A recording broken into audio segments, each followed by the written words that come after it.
All right, welcome back to another exciting episode of the Copywriters Podcast with your host, the world's greatest copywriting coach, David Garfinkel. David, how you doing today? Nathan, I'm good. How are you? I'm doing fantastic.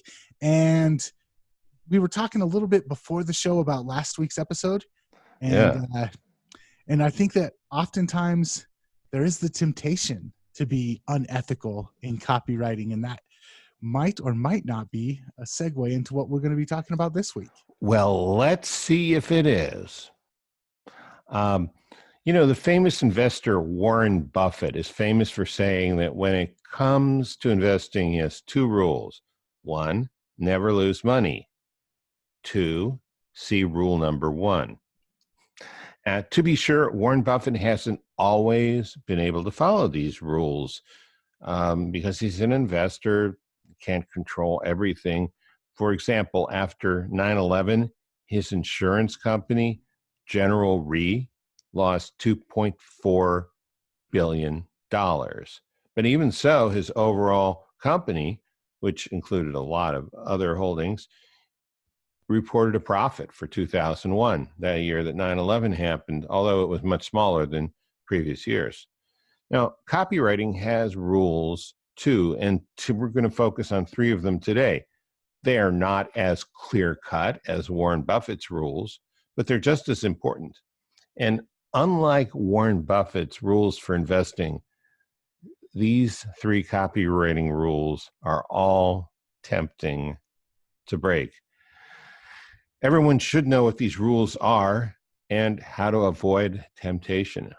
And everyone should also know this, that copy is powerful and you're responsible for how you use what you hear on this podcast. And most of the time, common sense is all you need. But if you make extreme claims and if you're writing copy for offers in highly regulated industries like health, finance, and business opportunity, you may want to get a legal review after you write and before you start using your copy. My larger clients do this all the time. Now, let's talk about these three rules that are so tempting to break. You might think you already know about these rules, and in fact, you really might. But here's a question. Every time you write copy, you will feel the pull of temptation to bend or break at least one of them. And I'll say this now, I'll say it again, don't give in to that temptation. This is not for the sake of being a good person or sleeping better at night or winning a trophy for your self-restraint. Even though following these rules will help you with those things, this is for maximizing your own sales and for staying out of trouble with your customers and the regulators, especially rule number 2. When you hear each rule, hang in there for a few minutes after you hear the rule and see if you haven't been swayed by the temptations I bring up now and again, maybe even without realizing it, because temptation is a sneaky rascal. It can sneak up on you and take over your mind without you even realizing it. Okay, here we go. Here's the first rule you're tempted to break. Don't try to sell someone something they don't want. Now, to some people, it's like, oh, I thought that's what advertising was. For other people, it's like, of course. But let's look at this a little bit. This rule is important because sooner or later, nothing good comes from selling someone something they don't want in the first place. Yeah, it's possible to do it. People have done it, but it can come back and bite you in the butt, which is not a pleasant experience. So let's look at this temptation and how it shows up in real life for copywriters and marketers. Here's the first one. The first temptation to break this rule is when you're so enthusiastic about your product or you have fallen so in love with it that you forget who your target market is and who your target market isn't. It's hard to do a good job selling a product if you don't really believe in it, and sometimes you have to work yourself up to some level of enthusiasm. But here's the problem, and this is just an occupational hazard. In the process of getting enthusiastic, your enthusiasm can take over, and that's good to a point. until it tempts you to go outside your target market and jump to the conclusion. Maybe you've heard this, heard other people say this, maybe you've said it yourself. This product is so good, everyone should have it. And maybe everyone should, but you can lose a ton of money buying traffic for people who aren't leaning toward getting this kind of product in the first place. Yesterday, I found out from a copy critique client that he had just cleared his first $1 million in his new keto business, thanks, he said, in large part to help I'd given him on 3 sales letters. What I told him helped him improve his conversions dramatically. But listen to this and listen carefully. If he hadn't targeted his traffic very carefully before they got to the sales letter we worked on, he would have had so much junk traffic that he paid for that he never would have made any money in the first place. So although you could make a hypothetical case that a keto diet is for everyone, it's not smart business to try to sell everyone. Tell the people who are already interested or very close to becoming interested. Here's another temptation. Your creativity takes over the hard-won lessons that have been burned into your marketing mind. And we hope, as a loyal listener, the Copywriting podcast, you have hard-won lessons, marketing lessons burned into your mind. So this is related to the temptation I just talked about, but it's a little different. As a marketer, your job is to use your imagination to create images, language, and ideas to entice people to buy things or to take other actions. Again, you run into trouble when you go overboard with this. I'll give you an example. Let's say you sell mousetraps and you really have developed a better mousetrap. Okay, so far so good. And then you realize you could also catch lemmings with your mousetraps. Well, maybe you could, but that's not a good advertising strategy, not a good copywriting strategy. If you are running your ads in the South and the Southwest of the US and you haven't considered that you only find lemmings in cold northern climates. And while most people already know what a mousetrap is, the word lemming trap is not going to register as fast. So don't let your creativity mousetrap your common sense and your marketing focus. It's a temptation you need to learn to avoid. Nathan, I know that when I said creativity, I could hear your ears perk up all the way 1,000 miles away. What are your thoughts about this one? I think that we've done quite a few episodes because creativity does have its place in copywriting. It definitely has its place in marketing. I've realized working with a lot of the companies that I've worked with, I'm pretty much, as a copywriter and as a marketing consultant, I'm pretty much the only person that's allowed creativity in a lot of the bigger businesses that I've worked with. But you have to know when and where to use creativity. And as writers that get into copywriting, I think writers use too much creativity and it backfires on. Yeah, I think so too. Here's another temptation about going outside your target market. When you have your early successes with copywriting, you sort of go through a transformation. All of a sudden, you start to feel like you have godlike powers, like normal human stuff doesn't matter. But the reality is you don't. You have powerful human techniques for harnessing naturally occurring human emotions that most people don't have. Here's the problem with starting to feel invincible. You can very easily do stupid things that will come back to bite you in the butt. So stay level-headed and continue your upward climb to the stars. All right. Can I go back and comment on the first temptation? Sure. So this is something that I run into a lot, especially with newbie entrepreneurs or entrepreneurs that had a success and now they want to follow it up with something. Is you were talking about passion. They're super passionate about, I want to sell this. And one of the first questions that I always ask is, okay, but do people want to buy it? A lot of people get into business because they have this brilliant idea and they think that advertising is a way to convince people to buy something. And I don't think of advertising as that. I think of advertising as a way to convince people who already want to buy something to buy it from you.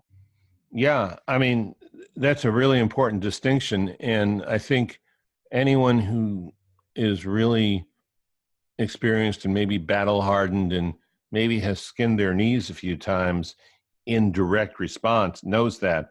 But there is certainly a myth out there that a lot of other marketers, not like narrow focused, disciplined direct marketers so much, but other ones have that goes exactly like what you had. Oh, we'll just create a bunch of shit and sell it to people don't really want it because we're so good at marketing. Boy, that's a bad way to go, and it usually doesn't work. Mm-hmm. The second rule you're tempted to break is this rule: don't make insanity level claims. See, this is very tempting. And what's tricky is it's good to make insanity level claims when you're writing your first draft. The problem is you can't stick with that. And the reason it's better to do that than to write some mousy little claim, some timid little claim in the beginning and then try and crank it up, that's hard. It's much easier to take an insane level claim and reel it in a little bit. The problem comes when you like the outrageous claim so much that you decide not to dial it back. You don't think about it. You don't realize this is going to get me in trouble, or this is going to cause a lot of refunds. I can't really deliver on this, but man, this will sell. Or otherwise, you make an outrageous claim and you forget to dial it back. And this is where you run into problems with government regulators and or angry or disappointed customers, or both. So make sure your product can deliver on what you promised. Now, here are some of those temptations to break this rule. Temptation number one happens when you're too focused on the product and not focused enough on the prospect. And this happens usually for a couple of reasons. One, you spent so much time and energy focusing on the product, and you haven't taken the time or made the effort to develop real empathy for your customer. There's an old saying, people don't care what you know until they know that you care. And people won't use ESP to figure out that you care. It needs to show up in what you say in your copy. And sometimes that comes from a lot of deep research into your market. In some cases, knowing them for years. In some cases, going out, talking to people, meeting them, talking to them on the phone, interacting with them.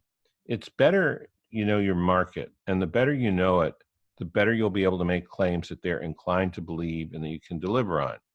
So temptation number two is you're afraid your offer isn't good enough, so you feel like you have to promise, have to overpromise in order to make the sale. And there are a couple possibilities here. One is your offer really isn't good enough.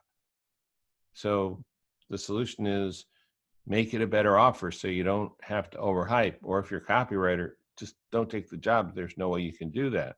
Or if your offer is good enough, then you need to do more work to find the benefits, and you need to come up with a better hook.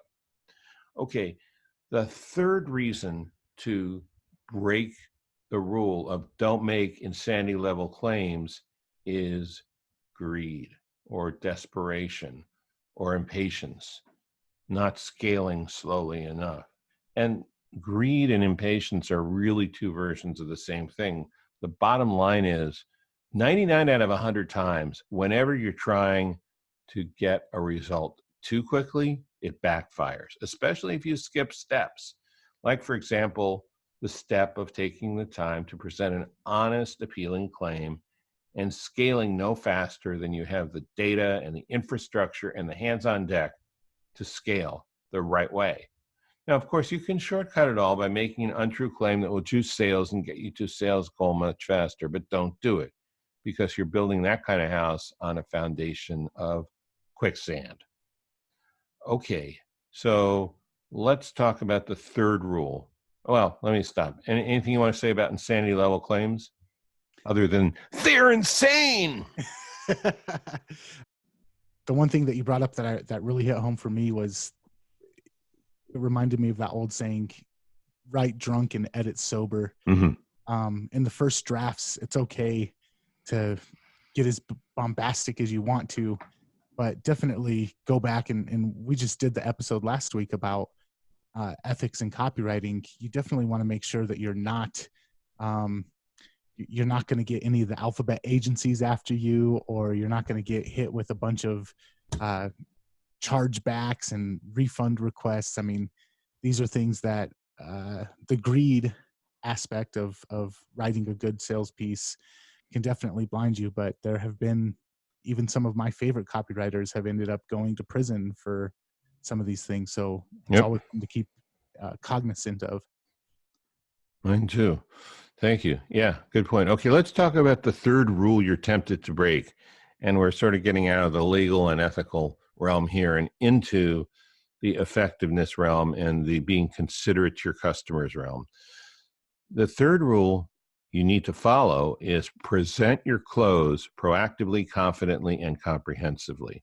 Proactively, confidently, and comprehensively. It's so important to have a close that is clear, has energy, is thorough, and yet is concise. People want to know what they're going to get and how they get it. They want you, as the person selling it, to be confident and clear-headed in how you explain these things. So here are some temptations to break the rule. Present your close proactively, confidently, and comprehensively. Okay, this is real world stuff. The first temptation is you're so tired from writing the sales letter that you're out of steam when it comes time to write the close. That can happen, and there are a couple ways to avoid this. The first one is more likely to work. It's write your close before you write the rest of the copy.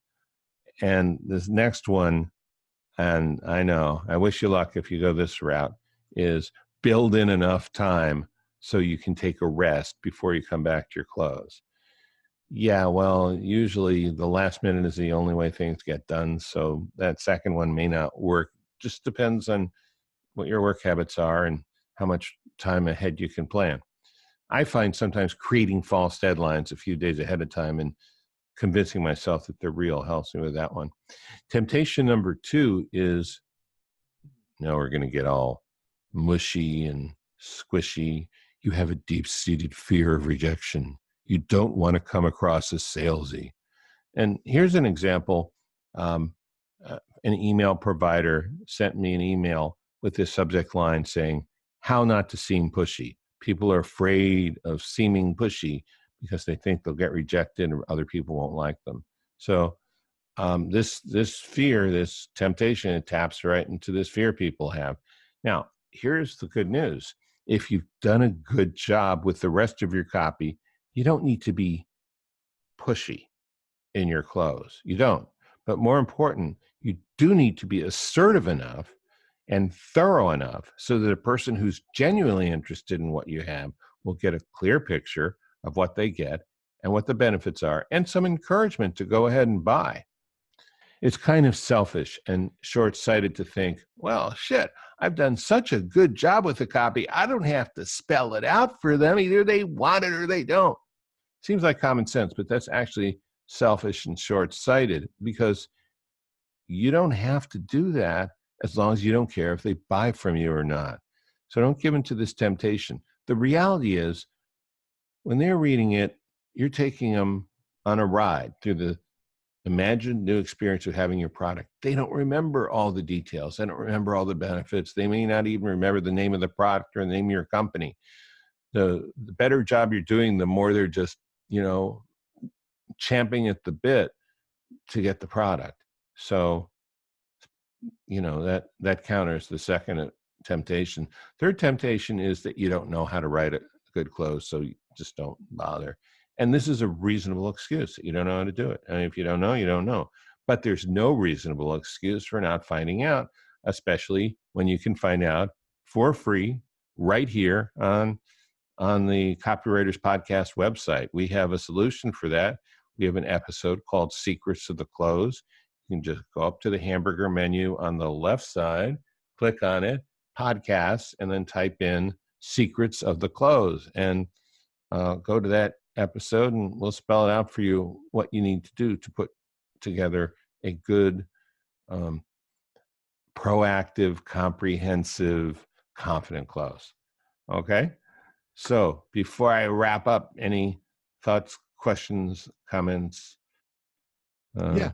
Anything? So on closing, I'm going to kind of re-emphasize some of the stuff that you said. Number one, a lot of times people get to the close and they start using wiggle words. They say, if you think this might be something that you're interested in, or we're pretty confident that this might work for you. Losing that confidence at the end of your sales letter, really what your prospect is buying from you is hope and confidence. And if you don't have that confidence and it translates in your messaging that you don't have the confidence, they're not going to have the confidence and they're not going to want to buy. And then the last thing that I wanted to add to that is what I like to do when I finally get to my offer is I want to paint two things for them. I don't want them to walk into a dark room. I want to paint, number one, what is the transformation that they're going to get? And number two, how is it actually delivered? Is it delivered through email? Is it delivered in the mail? Is it a physical product? Is it a digital product? I want to make it to where they can see themselves on the other end. They can see it in their hands, on their Kindle reader, on their screen, and they can see themselves living the new life that they want. So really paint what it is that they're going to get as far as a transformation and what it is that they're going to get as far as a deliverable. And that always makes my closes a lot higher conversion rate. Yeah, that's really good advice. I never thought of it doing it that way, but that's exactly right. That's what will work, and that's what people want to know. Okay, so let me just review the rules that are going to be tempting to break. Don't do it. Don't try and sell someone something they don't want. Don't make insanity level claims, and present your close proactively, confidently, and comprehensively. Awesome. David, this was a fantastic episode. If people want more of the Copywriters podcast, they can always head over to copywriterspodcast.com. I do recommend checking out that Secrets of the Close. That was a good episode as well. And anything else before we're out of here? No, that's it. Just see you guys next time. All right. See you next week.